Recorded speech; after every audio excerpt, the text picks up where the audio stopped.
Ernesto Geisel foi o 29º presidente do Brasil. Governou durante os períodos de 1974 até 1979, durante o governo militar. Foi lançado pelo partido Arena e dedicou-se à abertura política do país, fazendo com que ganhasse a oposição dos chamados militares de linha dura. O governo de antes do Geisel foi o governo de Médici, um dos governos mais problemáticos, que atrapalhou um pouco a conjuntura do Brasil.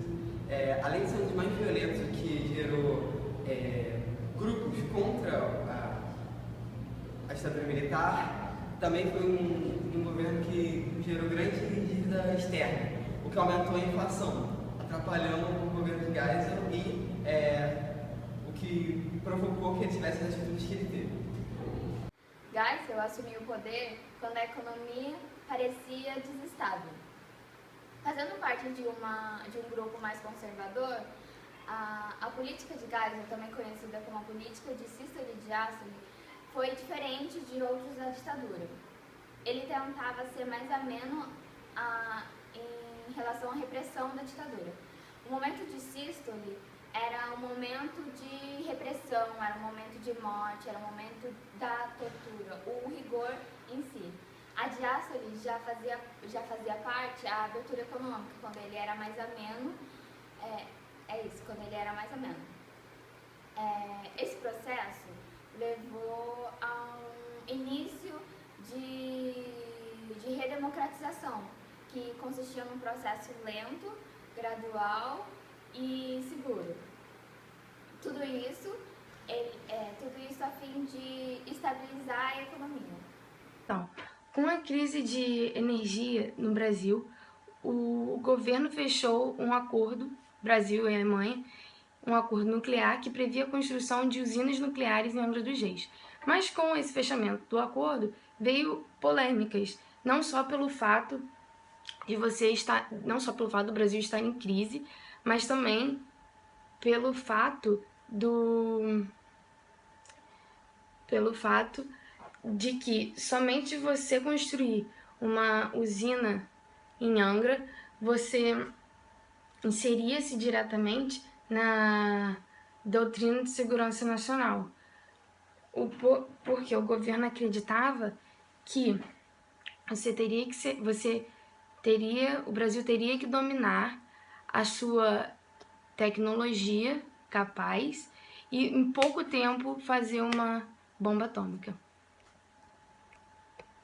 No mesmo ano que o governo fez o acordo com a Alemanha, ele criou um programa ProAlco que permite substituir a gasolina pelo álcool. E esse programa foi muito polêmico e o governo acabou tendo que dar empréstimos para os usineiros. E além disso, o governo também teve que investir em outros meios de transporte mais baratos, como o fluvial e o ferroviário. Ainda no governo dele, ele criou o segundo Plano Nacional de Desenvolvimento, que investiu em várias áreas e acabou gerando uma dívida externa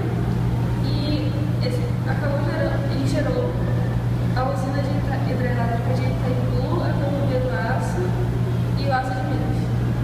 Do ponto de vista político, houveram diversas divisões dentro das Forças Armadas e dois grupos foram criados, os moderados e a linha dura.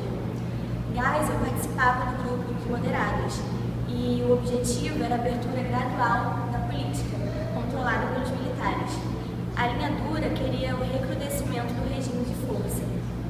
Bom, após o enforcamento do jornalista Vladimir e do operário Manuel Filho, Geisel ele retirou o comandante do segundo exército. E mesmo assim a linha dura não parou de ser agressiva. E aí Geisel pensou, o que eu vou fazer para conter a linha dura?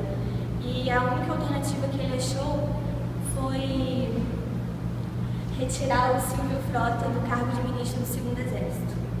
Durante o fechamento do Congresso, Geisel decretou medidas que viabilizassem a permanência da maioria dos governistas do Senado. Tais medidas foram conhecidas como Pacote de Abril, que permitia a votação indireta de 1/3 do corpo do Senado. Os senadores nomeados pelo presidente foram pejorativamente de senadores biônicos. que estavam protegidos pelo voto indireto, que garantia a maioria dos governistas nas cadeiras do senador. O pacote de abril alterava o mandato presidencial de 5 para 6 anos. O projeto para a votação de emendas constitucionais, ao invés de depender de 2/3 da bancada para uma emenda ser aprovada, bastava que uma maioria simples votasse ou não a favor de um projeto. A Lei Falcão é uma lei brasileira criada em 1976, durante o regime militar, né, que foi em 1964, e durante o governo de Geisel. O objetivo principal era limitar a propaganda política no país, através de um sistema igualitário de apresentação dos candidatos políticos na TV e no rádio.